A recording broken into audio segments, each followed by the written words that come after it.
Good morning, good morning, good morning to you. Welcome, welcome, welcome, welcome. It's been a while. Welcome to the Read With Me series 2. And we are going to be reading this time around Help, I'm Raising My Kids, My Children Alone by T.D. Jakes. So if you want to grab this book, it's on Amazon. Please go and grab it and then you can read it, just in case you can join in the live session. So how have you all been? Have you been good? It's been a minute on this page, me doing IG live. So we're going to be doing this. By the way, my name is Abiola Ogunwale, and I am your host for today, and we will be reading to get knowledge. And why am I actually doing this? Because guess what, this is the reality of a lot of us. And if you find yourself in a situation whereby you are raising the children alone, what do you need? You're not alone. That's the thing. We want to make sure that to let you know that you're not alone. And this is a guide for single parents and those who sometimes feel they are single, because you might even be in a relationship with somebody, and you still feel like you're parenting the children alone or by yourself. So I'm going to read the foreword of this book, and then I'll go into the chapter 1. So we're going to go straight right into it. If you have any thoughts or comments or anything at all that resonates with you, put it in the comment section, or send me a DM, or like, share, and let us just get into it. Okay, so it says, I was a young woman just out of school. This foreword was written by T.D. Jakes' mom. Okay, so I just read it because I was going through it, and I was like, okay, I'm going to read this before we go into the first chapter. It says, I was a young woman just out of school. Being the youngest of 7 girls from a family of 15 was within itself enough for me to learn a lot about children. We were raised in the rural areas of Marion, Alabama. The Lord had blessed me to complete my education, and I met my husband while teaching school in Hattiesburg, Mississippi. My husband, one of the 3 children, attended college for 2 years and was unable to complete it because of a temporary illness. When my husband and I started our family, he worked minor jobs with long hours for little wages. He worked for a stone setting company that traveled from place to place, building large commercial buildings. Let me just reduce this. I hope they'll follow me so much. So she said, I gave birth to our first child, and we began the struggle. That was commonplace at that time. We moved from one city to another and finally came to reside in Charlottesville, West Virginia, where I reared my 3 children. My husband struggled to find suitable employment, and we struggled to make ends meet. He worked so much that the children and I seldom saw him. Those were hard times. He worked several jobs trying to earn enough to support us. I had always wanted children, so I assumed the responsibility of raising the children alone. I truthfully had to analyze what I was working with in each child. I studied their potentials, knowing the strengths and weaknesses of each. It takes observation and prayer to be a good parent. By the help of God, we made it. I want to encourage every single parent who, for whatever reason, finds themselves alone in the task of child rearing. I assessed the strengths and weaknesses of my husband and myself. I knew that the children would be a composite of us both. They have a tendency to possess our negative and positive traits. Any single parent must be prepared to realize that their child is a cross between 2 people, not just one. The child is a cross between the man and the woman, with traits of each embedded, especially when the child is raised in an atmosphere where both parents are around. So I always thought that association brings about assimilation. I then had to strengthen the areas of my mate's greatest weaknesses, as well as head off my own weaknesses and flaws that might be present in my children. One parent cannot be both parents. One parent cannot be both parents. No matter how hard he or she might try. It is impossible to be both, but you can supplement them with a deficient diet. A child needs to feel loved no matter what. Unconditional love strengthens your relationship with your child and helps your child to overcome defects. The formation of my children's character began from conception. I always thought that what I did while I was carrying the children also affected them. Call it superstition or old wives' tales if you want, but I believe that a brawling mother who fights and wars through her pregnancy is more apt to have an argumentative child. While if you read and study academics, the child is more apt to be studious. For instance, I studied the Bible while carrying my youngest son. I never knew that I was carrying a preacher. Wow. But I was indeed. I think that in some ways affected Thomas' ability and interest in scriptures. It was in him from mother's womb. Wow. He's referring to T.D. Jakes now. You know, that she when she was pregnant, she read a lot of scriptures, and she had no idea that the son that she was raising, the child that she was carrying at that time, was going to eventually be a preacher. So in other words, that even when we're pregnant, you know, whatever we do, you know, that is predominant in our character during that season can shape the abilities or the destiny of that child. So that is what she's saying. And it says, from infancy to adulthood, children must have some consistency. I know how difficult it is to wear many hats and have many children and responsibilities. Yet, you get only one chance at it. There are no rehearsals and no real echoes except with your grandchildren, whom you kiss, counsel, and give back to their parents. That can be nice also. While raising my own children, there were a few rules I found helpful. I learned that listening was far better than talking. Wow. You need to be able to track and understand your children. I practiced never taking my frustrations out on them. Wow. These are wisdom from a whole elderly person, you know, a person that have gone through, you know, that season, that stage of parenting, and she's sharing her wisdom with us. This is very important. This is why I like to read, because you glean from the wisdom that have gone before you. Okay, so it says you need to be able to track and understand your children. I practiced never taking my frustrations out on them. I taught them to shoot for the top. I taught them to be all they could be. I remember telling them, if you become a street sweeper, be the best one on the road.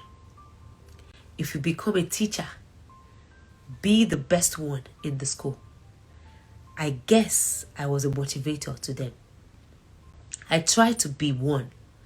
I always taught them they could do anything if they tried hard enough. When I hear my son speak, I hear that confidence and boldness coming through him. I must admit, I am proud of my children. Wow. It is my prayer that you find wisdom and encouragement for your child and for yourself as you read this book my son has written. Your children will ultimately imitate you. You know the dress is no better than the pattern that was used to make it. Which means, you know the dress is no better than the pattern that was used to make it. If you are a workaholic before them, they will tend to be one also. So maybe it's better for you to take just a moment to read this book and prepare yourself for the greatest adventure of your life. It is like being on a ride at the carnival. There will be peaks and valleys as you go along. But remember, you only get one ride. So make it count. Ooh. Tomorrow, it will be all over. Take it from a woman who knows. Whatever you deposit today will be your only withdrawal tomorrow. This is written by Odette P. Jakes, the mother of T.D. Jakes. What a wisdom. What a wisdom. Wow. So I just decided to read that, the foreword of this book. Help, I'm raising my children alone. So I go to chapter 1, and it's talking about shattered dreams. Shattered dreams. A lot of times, nobody wakes up in one day and decide that, in the future, they're going to have children by themselves and have children alone, or be in a lonely relationship, or feel like everybody, in a way, you're looking for companionship, as we grow up. But then life happens, and the reality is that, might be that, you get to walk this journey alone for that season. So, the chapter here is talking about shattered dreams. We must all learn the act of taking risk. There are no guarantees. No. Dreams do not always come true. But just because yours did not come true doesn't mean that your children's can't. One of the great things I love about our faith is the fact that our God raises the dead. Now, there's a scripture here, Deuteronomy 6 verse 4 to 12, the New King James Version. And it says, "Hear, O Israel, the Lord our God, the Lord is one. You shall love the Lord your God with all your heart, with all your soul, and with all your strength. And these words which I command you today shall be in your hearts. You shall teach them diligently to your children, and shall talk of them when you sit in your house, when you walk by the way, when you lie down, and when you rise up. You shall bind them as a sign on your hand, and they shall be as frontlets between your eyes. You shall write them on the doorposts of your house and on your gates. So it shall be when the Lord your God brings you into the land of which he swore to your fathers, to Abraham, Isaac, and Jacob, to give you large and beautiful cities, which you did not build, houses full of all good things, which you did not fill, hewn out wells, which you did not dig, vineyards and olive trees, which you did not plant. When you have eaten and are full, then beware, lest you forget the Lord who brought you out of the land of Egypt, from the house of bondage." This is from Deuteronomy 6, verse 4 to 12. And in right on it says, "The parent whose dream has been shattered by the loss of a spouse, by death or divorce, can, with God, teach his or her children to realize their dreams." I'm going to read that again. It says, "The parent whose dream has been shattered by the loss of a spouse, by death or divorce, can, with God, teach his or her children to realize their dreams." Come and step behind the curtains of a draped life and see the inner workings that are hidden from view in the home of a so-called American family. Wow. This is a voyage, an expenditure into the inner annals of a relationship. I would dare not embark on this voyage except for the fact that so much brokenness exists as a result of this subject being too often shared and too little discussed. I am speaking of the shattered family. Wow. This is a difficult thing to discuss because it is a trilogy full of pain and misunderstanding. This trilogy has different perspectives. One is the perspective of the husband or father, the perspective of the wife or mother must also be considered. Generally, neither one is all right nor all wrong, and there is always variance in their accounts of the same event. The last perspective is the most devastating of all, that of the children, whose minds are often bruised by the emotional blow of warfare in the house. No hostages, no negotiations. The war is over. The house is in ruins, and life is never quite the same again. It's the trilogy of pain. My God. I remember easily through the blood scope of a child, an event that turned out to be prophetic in our family destiny. I was but 4 or 5 years old, living with 2 other siblings and my parents in a 2-bedroom house. My parents were rather poor, but it was not the kind of poverty that required sympathy. Our poverty was veiled by the fact that we were living like most of our neighbors. We were therefore oblivious to the fact that other Americans were eating real eggs rather than powdered ones. I never noticed that I wore little homemade shirts while the other children from more affluent neighborhoods wore brand name clothes to school. It never crossed my mind that spaghetti should have meatballs. In short, we were together and consequently we were happy. Beneath this canopy of pseudo-normalcy, I watched the unveiling of a life that would be both rewarding and painful. I watched through the eyes of a child. I was the little end of the triangle, a toddler who toddled into shocking challenge but ultimate success. I remember that my robust father's hands looked like arms and his voice sounded like thunder. To me, he walked like Thor, the Greek god. To me, it was the Hercules who came on television after the 11 o'clock news. He worked all the time to provide the plain menu and the broken furniture, which seemed comfortable enough from my then elementary point of reference.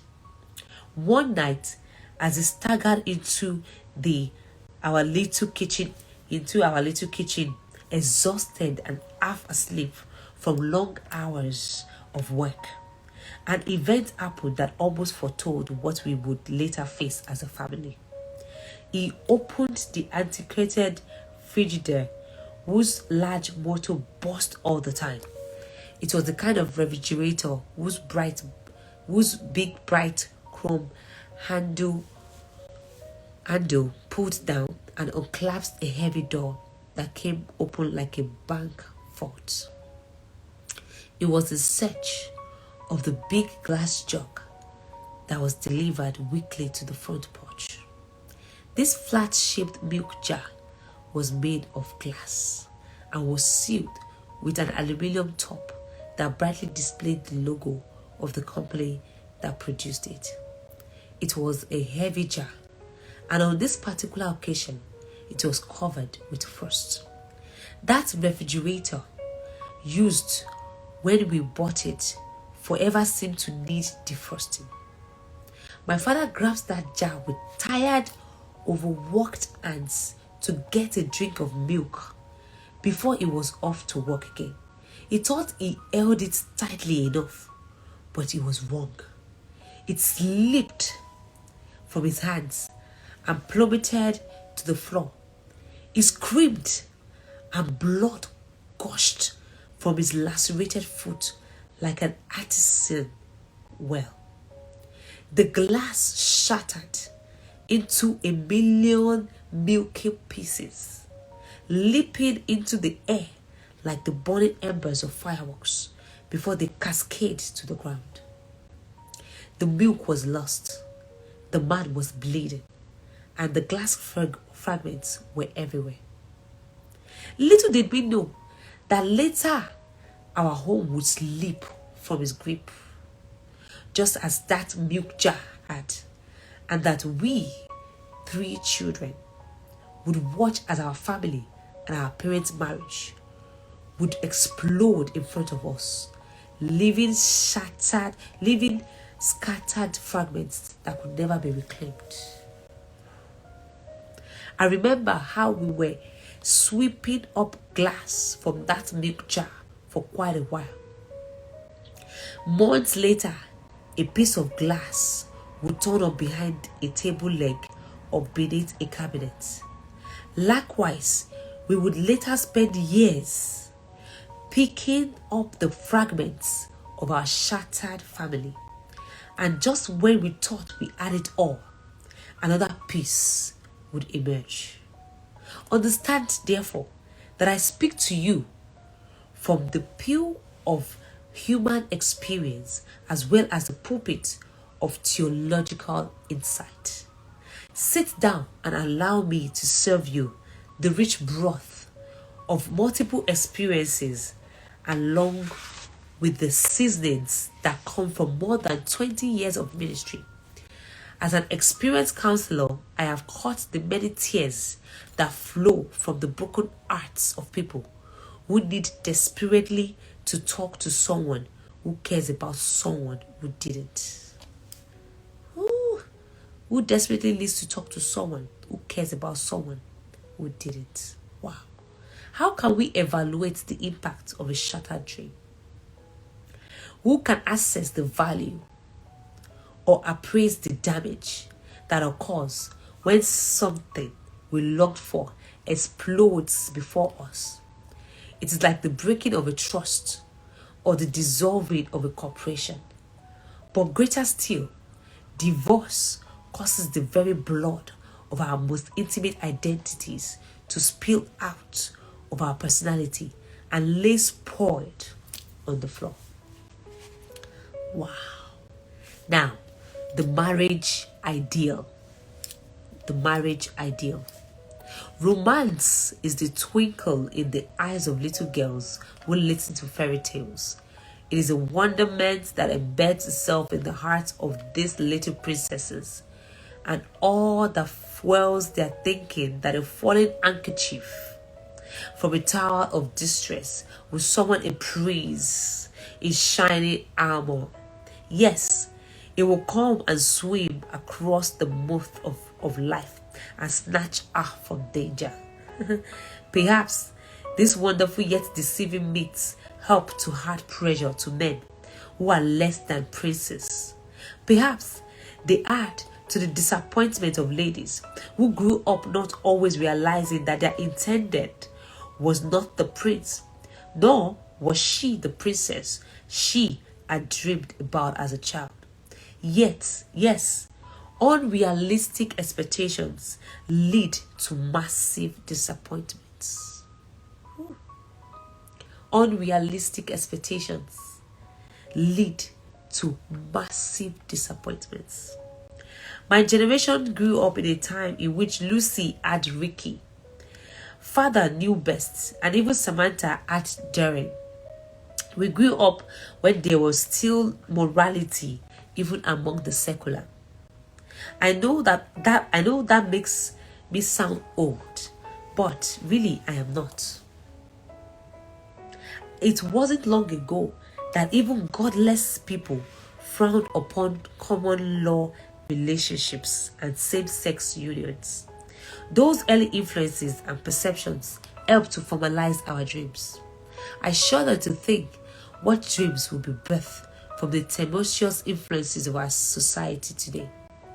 Nevertheless, the real truth of the matter is this: many of us thought we would get an extra large helping of the proverbial American pie and then live out the dream we thought would be ours.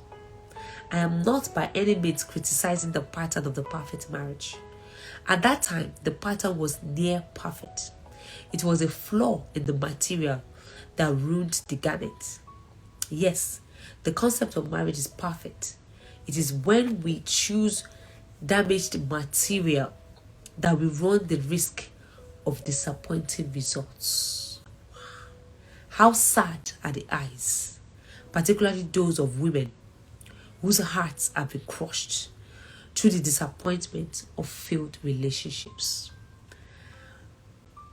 I single women out because most little girls grew up playing with plastic stoves and serving imaginary food on plastic plates to invisible husbands. Most little girls grew up playing house and dressing Barbie for our 200th marriage ceremony to Ken. Men usually don't grow up playing house. So remember, when you marry us, that we may not know how to play house very well, particularly if the wrong lines were acted out before us in our own homes by dads who disappeared or by promiscuous mothers who brought home so many men that we were respectfully taught to call them uncles. Wow. Some little boys naively thought their families were huge. By the time one of these young men grows into adulthood and decides he's going to be everything his father wasn't, he often finds it difficult to define in his lifestyle what was not exhibited in his childhood. Wow. Add to this mortgage a grown woman whose little girl perception includes expecting Ken to ride in on a white horse and heroically snatch her from the clutches of our now villainous past. What a seething pot of trouble this becomes for two people who are ill prepared for the reality of day-to-day relationships. Many other assassins prey upon marriage. From pornography to the economy, the list is endless. Communication between partners becomes a boring series of trivialities as they find themselves almost strangers, distancing themselves one from the other. Some may even indulge in abusive attacks on the character, performance, or even the physical qualities of the one that they once promised to love and to nurture.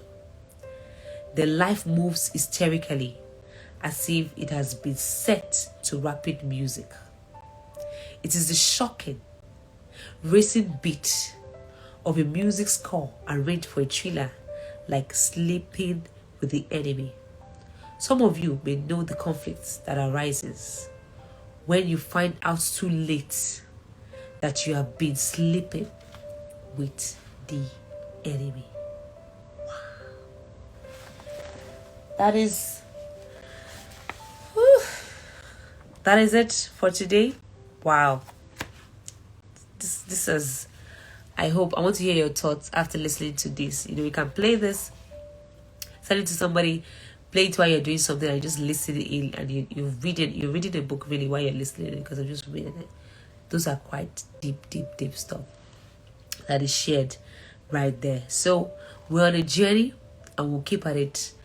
At the end of the day, what I'm pursuing is soul healing and to give somebody strength, and courage to be able to embrace this season of, being a single parent in a much more graceful way.